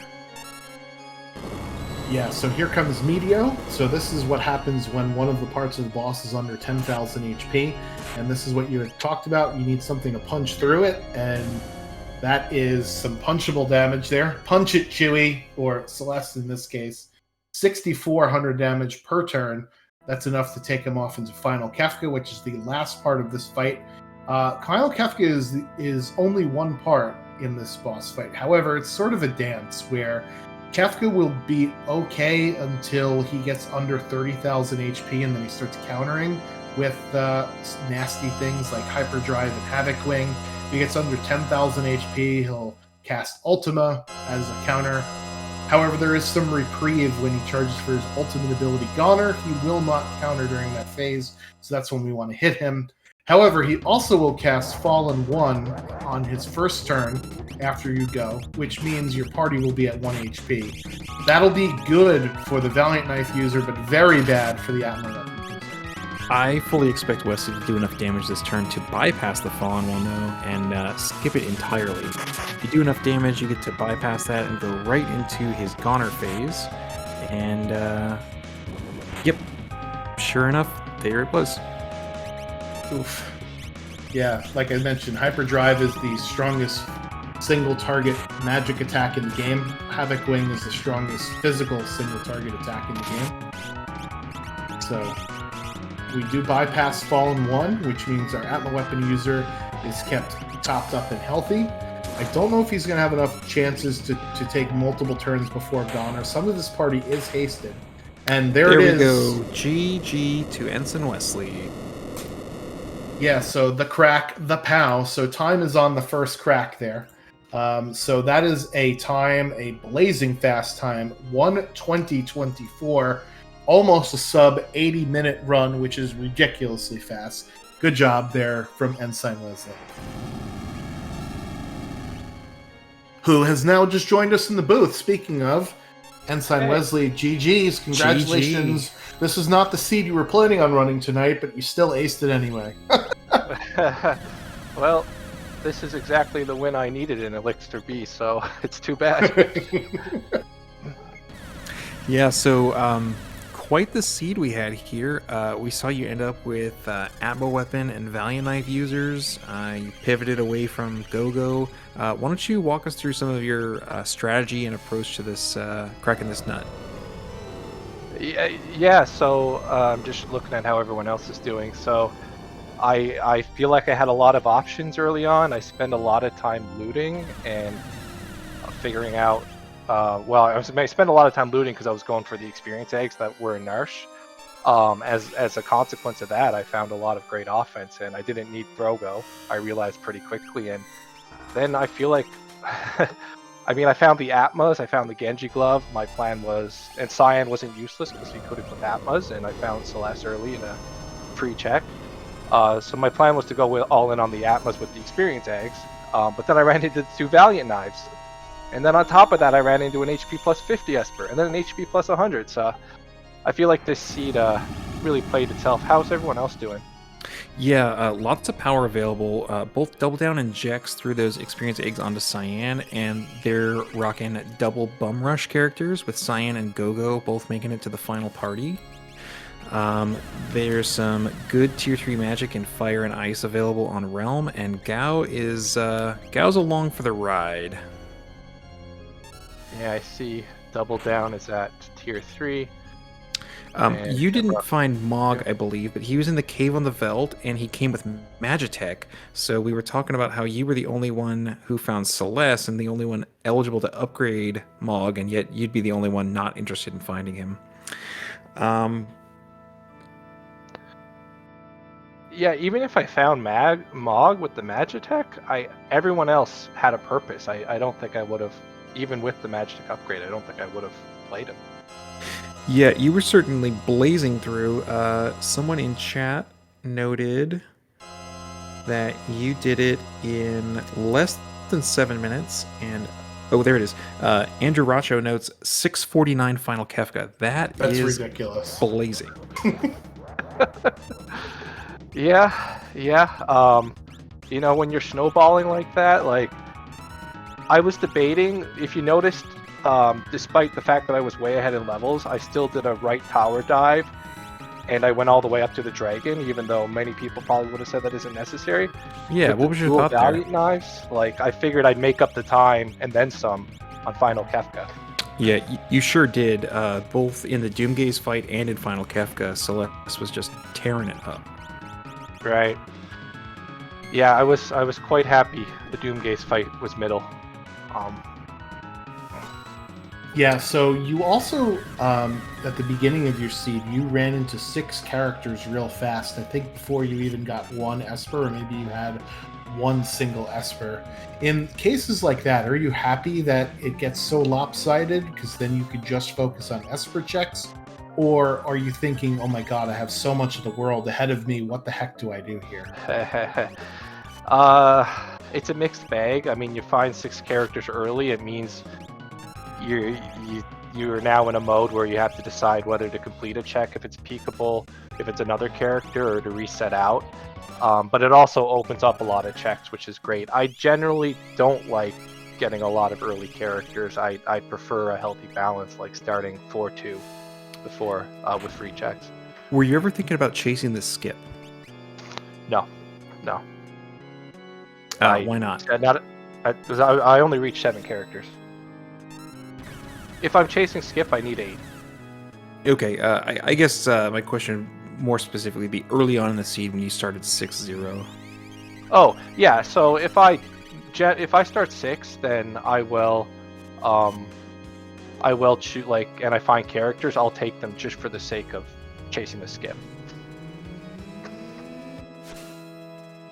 Very cool Ultima sighting there, by the way, with the sketch. I think his audio is off as well, but he told me that his XSplit has crashed. But anyway, so you did run up a lot of free progression there, and some of your early grind fights were a little bit on the long side. So Yep. What is your normal, I guess, view on how much free progression do you run up, and does it depend on what abilities your characters have or not? Right, yeah, so I mean, the experience eggs are what made all the difference with the Atma for me. That's what made me decide to do that. I was definitely slow getting going. Like, I think I was at, when I went back to the South Figaro basement, and I spent 3 or 4 minutes on that one, probably longer, truth be told. But my hope was that it would pay off, and I think it did. The investment early on, even though it was slow to get going. Just because it had the experience eggs. There's GG for Double Down taking second place in the race. Sorry to break in there. Yeah, so his time is 1:26:32. So to put this in perspective, Ensign Wesley, you guys are about 20, 15, 30 maybe seconds apart fighting or starting the final Kefka fight, and you finished, what was that, 6.5 minutes? No, a little more than 6 minutes ahead of Double Down. So really, really textbook execution on your final Kefka there. You know, Valiant knives make all the difference when it comes to a final Kefka fight. I've learned. They do. All right. Well, thanks for joining us in the booth. We appreciate it. Congratulations again on your win. Best of luck in the remainder of the season of Ultras League. Any final thoughts for our viewers before we say good night? No, not really. Thanks for hosting this tonight, and it was a fun seed for me, at least. Yeah. Thank you for being flexible as well. I know we originally had a just strictly Elixir B race, and yeah, you were going to run the same flag set, but with a practice seed, you're usually not as tensed up as you are running your actual weekly seed that you are for the league. So I appreciate your flexibility there. So awesome job as always, and thank you for volunteering to be restreamed as well. So appreciate it. Yeah, no problem. My pleasure. Thanks, All guys. right. And we'll catch you next time. See you later. Bye. All right, checking back in on the race, we have Jexrock just finishing up Tier 3 and moving on to Tier 4 of Final Kefka. Meanwhile, Buffalax has taken a ride over to the Floating Continent, where once he completes the 4-boss gauntlet, he'll be rewarded with 3 Espers, bringing him to 6 and 8, just one off from that final requirement. Yeah, it's going to be a really good run here for Buffalax to do the entire Floating Continent, as we are joined by our second place finisher, Double Down, who also finished the Floating Continent. Congratulations on your finish. That's a pretty good time you got there. Yeah, thank you. Yeah, I wish it was a little better. I wish it was about 6 minutes better, but Doomgaze and friends will do that to you, I suppose. Yeah, not only Doomgaze, but also Marshall and friends. Walk us through your KT experience. Like, what was going through your mind as you ran into all of these challenges? Sure, Magre. What was going through my mind was blind, bright red rage. No, so I mean, I hit Marshall and Dueler, and I thought, well, I mean, what's the worst that can be happening here? Like, what multiples of levels will I have that could doom me? Turns out I had the worst possible levels of 36 and 30 or something, or 36 and 35. So that was awful. So I reset out, tried to grind, accidentally strayed too far, and procced the fight again, died again, and then grinded a whole bunch and hit those double Tyrannosaurs, which was more than I was looking for. Got through Marshall and Duelers, thought, okay, good. Looked at my levels, saw I was level 40 each, and I thought, man, wouldn't it be funny if I hit Doomgaze in the Guardian slot? But I'm sure that'll never happen. And then, sure enough, the moment I hit Doomgaze, didn't even wait for him to cast L5 Doom, just reset out and said some choice words to my monitor. Yeah, heads up play there. Excellent choice, taking that dragon to get off of level 40 and then smooth sailing from there. Let's see, you pulled out some interesting strats. You were the first racer to go for Bum Rush as Jex finishes up with 1:30:23. So that leads my question to ask you about your starting strategy. We saw Experience Eggs early, we saw Atma earlier, Atma Weapon early for sale. We saw Blitz User and Natural Realm and Go-Go Super Balls for sale. What were you thinking when you started the seed in, say, the first 10 minutes or so? What was your initial plan? I mean, it was sort of fluid, and you could probably see in my sort of route that I was second guessing and sort of changing my mind a lot. But when I saw the Experience Eggs, sort of put that in my back pocket, made a note. Then I saw the Super Balls. Originally was not going to buy them, and then as I'm leaving Return to Hideout, I realized I've got Go-Go. It would be kind of silly not to. So did my shopping, went back, bought those, saw the Atma weapons in South Figaro, but the only person who could equip the Atma at the time was Cyan. And I knew that Cyan was a Blitz user, and knowing that there was an XP egg, whenever I see Experience Egg and Blitz, I'm a greedy person. So I immediately, I can already foresee myself watching that exquisite Bum Rush cutscene. So that's sort of my plan at that point, even though Cyan's magic power was kind of low. I mean, it's still Bum Rush. It's still going to do a whole bunch of damage. Plus, you've got another Blitz user in Go-Go. So right there, to me, that just screams, this is a good opportunity to get Bum Rush. That's a long scream there, isn't it? And then, so the Super Balls, I just went back, grabbed a couple of those. I almost got 3, but I wanted to save money for that Experience Egg because I knew cash was going to be tight. And then I got pretty lucky on my rolls against the Mount Zozo Dragon. And then got my Experience Egg, completely forgot to equip it, and had a stupid fight against Opera. So I sort of reset out, collected myself, equipped my Experience Egg, and just mimicked my Super Ball the way I should have the first time. Yeah, the double dragon start was interesting, but a great and efficient use of just 2 Super Balls to take out 2 dragons. You also did an early floating continent, which we thought was interesting. Were you chasing XP for those XP eggs, or what was the thought process on that play?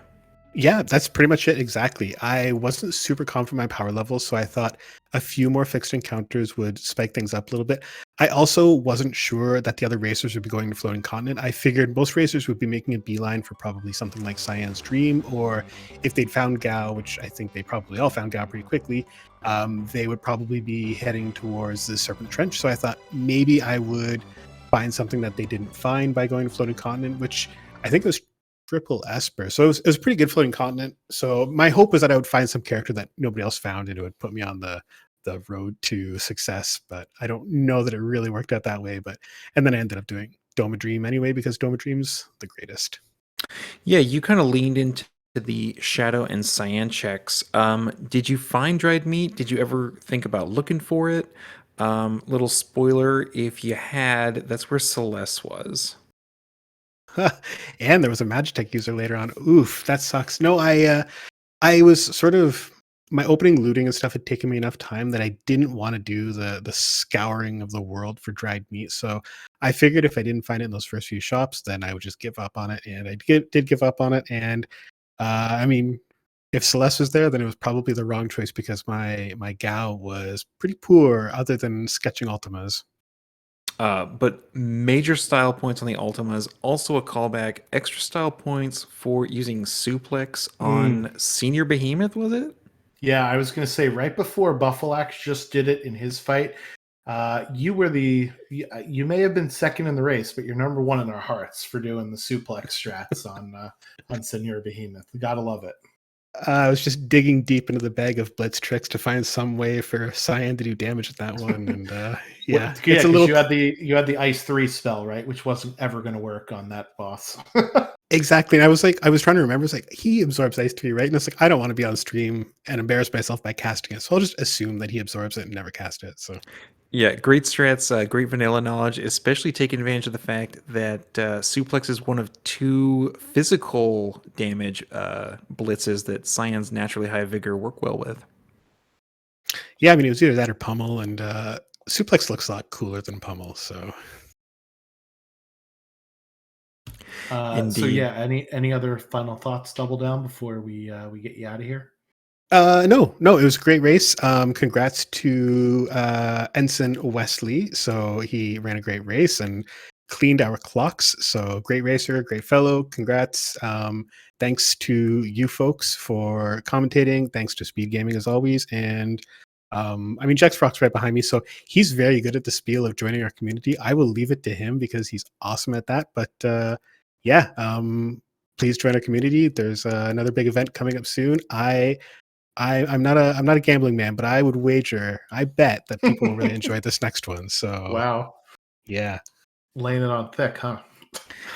All Weird, right. isn't Well, it? Yeah. speaking of, welcome on in, Jex. GG's, and congrats on the finish. What were your thoughts on this seed? GG's. This seed was interesting. I was not expecting to have a blitz start and find EXP eggs right out of the gate. Yeah, so with that, and I don't recall if you saw the Atma weapons for sale, but what was your early game plan, say first 10 or 15 minutes when you saw all that stuff available to you? Get the EXP eggs and run. When I hit I dumped all my money into that. So and I completely forgot where I found the Atma weapons. I didn't write it down, so I'm just like, well, let's just keep moving then. Skip trying to find the Atma weapons and just keep barreling through everything that I possibly can. Aside from that, I hit a point where it's just like, okay, where's the characters? I hope I don't need dried meat. Yeah, so that was one of the more interesting, I guess, meta game of this particular race, whereas Double Down, Ensign Wesley, Buffalax, they found their 5 and then 6 characters pretty much right away, whereas you really struggled finding characters, getting, I think it was 10 or 11 Espers before you got your 6th character. Do you like getting to your Esper go mode before your character go mode in this particular instance, or are you someone that wants a bit of both? Well, if I get 4 characters, which I had, and then I just start racking in Espers, I actually don't mind that much, as long as I don't go too crazy with it. I mean, like, I ended up having to go for KT skip, which was just, buy the Zen Thief, and bam, there we go. Because what that allows me to do when I find those new characters later in the seed is that they start at party average. So therefore, I can easily set up backup characters for Final Kefka in case I don't find calmness protection or something of the like. Yeah, So that's a really good point. It didn't happen to be in this seed because we found Golem in Cyan's Dream, and we found Siren pretty early in the seed, so we had a lot of the tools to deal with Final Kefka, But the other like weird thing is, even though we do reward Skip for getting to 12 Espers, those bosses are going to be more difficult than the bosses normally are. So what did you think about that in this particular instance? Is that why you took the Opera Dragon before you went into Kefka's Tower? I want the Opera Dragon to smack on a couple of extra levels on the Mog with the +1 magic Esper bonus, because Mog was not really going to get any additional spells. I wanted the extra levels for Cyan and Gogo on top of it to try and boost up their damage just a little bit more. And good thing I did, because Gogo one-hit shot Girl, which is exactly what I needed. Yeah, and you also ran into a bit of a hiccup. Sorry, Mongray, I got you off again. A bit of a hiccup with Doomgaze. You barely scraped out of that fight alive too. When I saw Doomgaze, I'm just like, uh-oh. This might be bad. Yeah. I thought about hitting the reset button, but I'm just like, let's put on a show. Let's mash champ. A and go. The people's champ. Yeah, well done in that fight. I want to back things up a little bit on the timeline and ask you about the late floating continent dip. We thought that you were hunting for that last character, but it ended up being triple Esper and put you at 11 total. Did you think about that possibility before you went in with the idea that you could get a 12th for Skip, or were you really just hoping on the 2 chances for 1 character? Both. It was a multi-part plan. It was multi-part plan. 1 was the potential for Skip. 2 was the characters, because if I got a character right out of the gate, I would have just noped right out of there, and not done the whole thing. And the third part was additional levels to make sure I had Bum Rush. That was there was an idea behind that madness. Yeah, excellent. I love it. I love the dynamic plan there, where the decision fits into multiple layers of your plan, and you have multiple exit points. You're not going all in on one check being one exact reward. You're kind of going with the flow, taking what the seed gives you, and just not really trying to fight the randomness. You're just gonna play the cards as you're dealt and conquer. So, which is what you did. Roll with the So, punches. yeah, GG. Exactly. Now, did anybody else have some major hiccups as opposed to me not finding characters? Yeah, Ensign Wesley had the opposite problem. He started with 6 characters and 0 espers, so that was quite the juxtaposition there. Double Down encountered some level hiccups in KT because he did not find a skip, and what you don't know is that the Inferno spot was Marshall with his buddies Dueler and Dueler, and when you come in with characters whose levels are multiples of 5 and 4, that is a pretty nasty fight. Yeah. Top that off with ending at level 40 on that team for Doomgaze afterwards, and you're in for a bad Kefka's Tower gauntlet. All right, so I got lucky on not finding the Marshall fight. That is one of those fights that actually scares me, as basic as it is, because you never know what's going to hit you. You don't know if it's going to be retainers, duelers, Lobo. You just don't know. Even outsiders, those things are terrifying. Yeah, I was jokingly saying that I'm going to go write up a script to make it so that we now have instead of some of those easy bosses to have fights against some of the mobs that we don't like to see.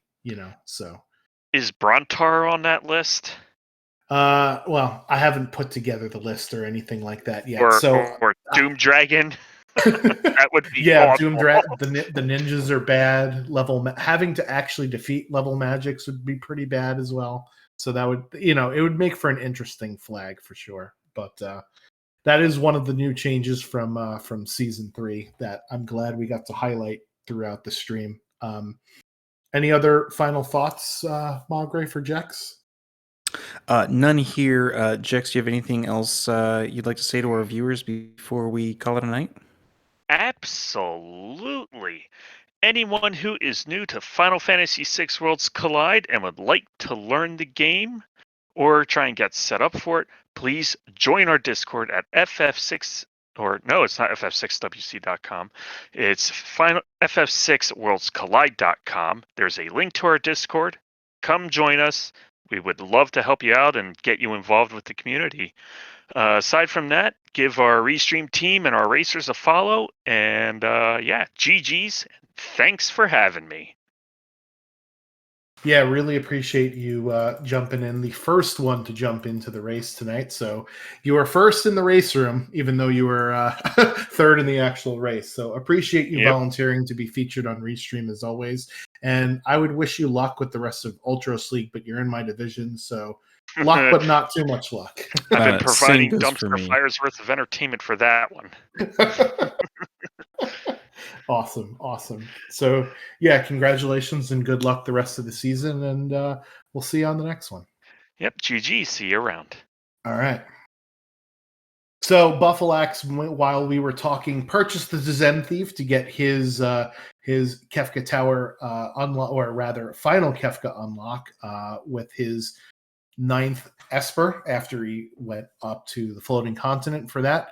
I think what we're going to do, since he still has the entirety of Kefka's Tower to go through, Magre, is there any other things that we sort of want to discuss about the community? I know Jex Farrak just laid it on pretty thick, and he usually does a good job of it, but I just didn't know if there's any other final thoughts about the race or the randomizer in general you wanted to discuss before we sign off.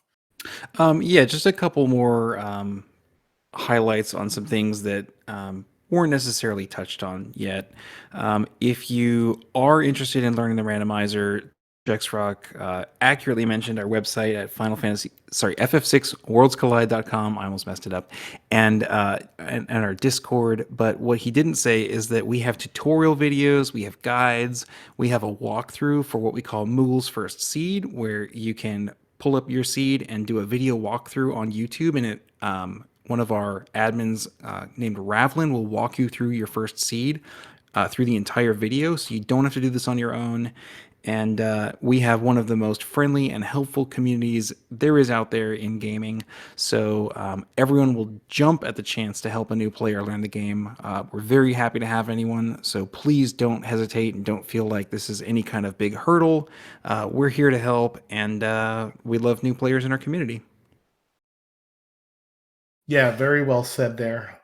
There is a lot of quirks with just the randomizer that hopefully myself and Magre sort of explained over the course of the race to you. If not, you could always dive in a little bit further in the Discord. And, there is a lot of rando knowledge that you need for specifics about, okay, which characters open which, particular world events and stuff like that. But you need to also know a lot of vanilla game knowledge. So if you are a fan of the original game and don't want to sit through a 10 to 15 hour playthrough of this game, this is one of the ways that you could do it. And there's tons of replayability, not only because of the fact that every seed is different, but there are so many different options that you can customize your experience to be whatever it is that you want to be. So that to me is one of the highlights of this particular game here as well. So well said. But yeah, I think that is going to do it for us here at Final Fantasy VI Worlds Collide. We do have a time slot every Wednesday, 8 p.m. Eastern, here on one of the SpeedGaming channels. Today we're on SpeedGaming 4. There's actually 5 other races going on at the same time, which is pretty crazy. We also have our own Twitch channel and our own YouTube channel. That's FF6 Worlds Collide on both Twitch and YouTube. We're on Twitter at FF6_WC and Instagram at FF6WC. We post, funny memes and highlights from races and other things like that on our other social media platforms. So make sure to give it a follow. I think that'll do it for us. Thank you again, Magre, for volunteering to do comms with me. Always appreciate it. So thank you again. My pleasure. Always an enjoyable experience doing comms with you. And thanks for hosting the race and putting on the show for the viewers at home. Yeah, I always learn something new every race. And this race, I learned that you can suplex one of the forms of Senor Behemoth. That was one I didn't actually know. I know that you could suplex a few different bosses, but that was not one of them. I knew Imp was a thing, but not suplex. So very interesting. And multiple runners gave it to us, which is great. So anyway, thank you all for hanging out and stopping by. And we'll catch you on the next one. Thank you again, and see you later. Bye-bye now.